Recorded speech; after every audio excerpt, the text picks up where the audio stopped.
was kind of your diagnosis of this past game? What did you make of the O-line's effort? I thought the effort was good. Thought we played okay.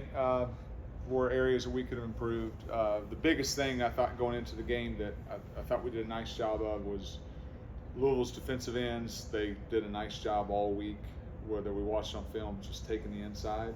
Like tackles were overset, they would take the inside. So the times we didn't have our best pass sets, we were still inside out on the defensive ends, made those guys run the edge or run the hump, and so the times we didn't have the sets we wouldn't have liked, or we may have gotten beat on a set, we're able to make the guys run the edge, and Kevin was able to scramble and escape. So that's what allowed for us to not give up any sacks on the day because of that. But all in all, I thought the third and short fall by the 4th and 1, not converting, that's inexcusable. That's uncharacteristic of who we've been this year. We've been really good in short yardage situations.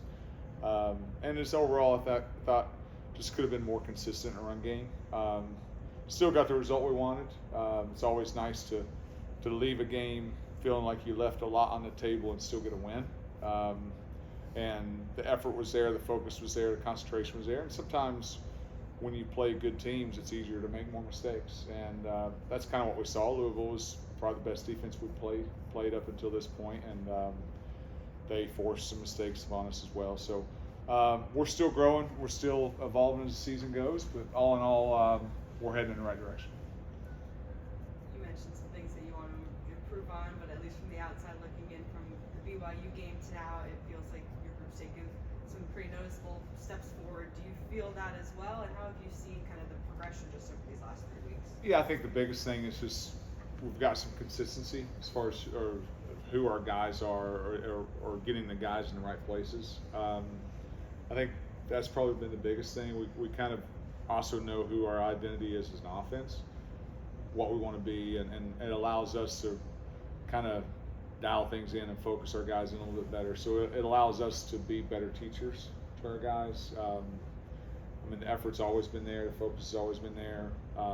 It's maybe a guy wasn't in the right position, or this combination wasn't the right thing, or we had such a wide focus that we couldn't teach the guys the way we wanted to. I think it's a combination of everything. They're just kind of all coming in play.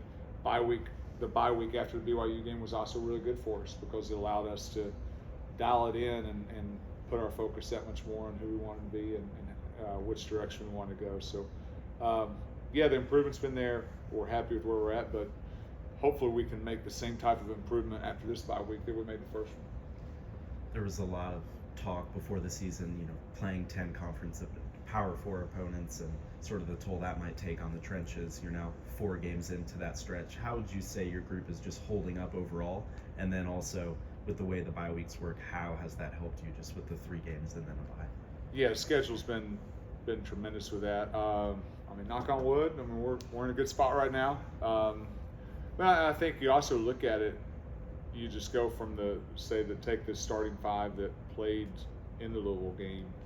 Savion Byrd played Oklahoma, so he knows what that workload is like. Logan Parr was at Texas. He knows what the workload was like. Ja'Kai Clark played at Miami. He knows. Justin Osborne's at Auburn.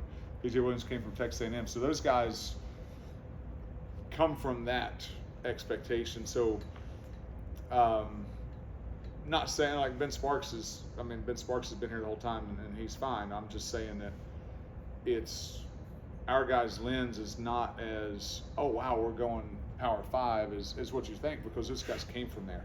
So to those guys, it's not anything out of the normal or out of the regular. They just see it as, oh, these guys do A, B, and C on film. How do we block A, B, and C? How do we execute what we're doing on the film? And if we keep playing hard and play the right way, then that's going to allow us to more than likely stay healthier than if we didn't. That first bye week, how much of it is physical versus mental, what you guys are working on developing that you feel like kind of showed through the last couple of games? Yeah, I think the biggest thing we saw early on was guys were pressing. Guys were over eager. You saw like Justin Osborne's a great example. You saw on film, Justin was looking for every block to be the greatest block ever. And it was almost like a baseball hitter coming up and trying to hit a home run every pitch. It's like, yeah, it's good you hit a home run every now and then, but you're striking out a lot right now. And I think that's what you saw across the board is, and I think you come into the year and you have these expectations, and we do have a lot of talent back and all those things, and the guys feel that whether they sense it or not, they press a little bit on film, and you saw guys like Justin just try to just make every block as if it was going to be the greatest block ever, and what you saw was, man, let's just block them first. Let's just get a hat on a hat. Let's block them, and then every now and then the pancake will happen. The big block will happen, and we always talk about, like, it's very similar to a dog, like a dog at a dinner table. You have a dog at a dinner table, and the dog sits and just looks up, and what does it want you to do? It wants you to just give it a little bit of a crumb, and that's what we need to do as blockers. Like, let's just get a crumb today. Let's just block the guy. Let's handle the movement. Let's make the calls. Let's get to good communication. Let's get a hat on a hat. Let talented guys like Richard and Junior and those guys work. And then every now and then you drop your plate on the table and the dog gets a feast. And it's the same thing for us, is every now and then that defender reaches or he gets off balance and boom, the pancake happens. That's the feast. And I think we were trying to get a feast when it never presented itself early on. And we just needed to just get a crumb and just let's get a hat on a hat. Let's play with good fundamentals of technique. Let's play under control. Let's settle down. Let's just take a deep breath and relax. It's all okay. The world's not going to end. World War II was a must-win. It wasn't TCU, but it was important. So, no, I think that's the biggest thing, is just getting perspective, relaxing, understanding that what we do is important, but like let's just do our job. It doesn't have to be the best ever. It doesn't have to be the best block ever. Just do your job. Everyone collectively come back and say, I did my job, and we'll be okay. And I think that's what we've been able to do.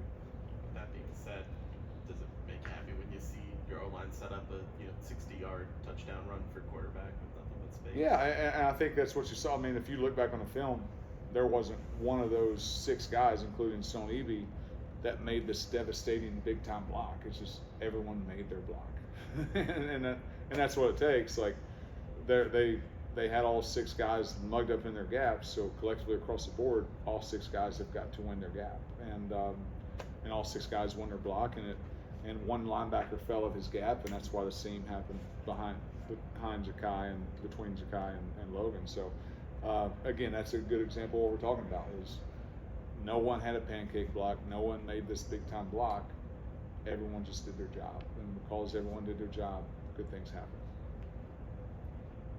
That mentality also is, the O-line got named to the Joe Moore mid-season honor roll today. Oh, they did? Yeah. Oh, nice. Reaction to that? It's the first time I heard it. So, no, it's well deserved for those guys. I think the biggest thing that it's just a testament to the hard work they're putting in. Like, obviously, like, it's up for the Joe Moore Award to decide why they put them on there, but I do think they're doing a nice job as far as working together, communicating, getting a hat on a hat, doing things the right way, and it also helps to have good skill players like Richard and Junior and Kevin and those guys, that when you do give a crease or a hole, that they make the most of it. So all that's a team effort. It's just like a sack number. If we don't give up a lot of sacks, we probably get too much credit. If we give up too many sacks, we probably take too much blame. So the Joe Moore Award's no different. It is cool that it is more than one person that's recognized when you get to talk Joe Moore Award, but also that's a team effort that goes to what we're doing as an offense and as a team. Thank you, Awesome. Coach. Thank you, guys.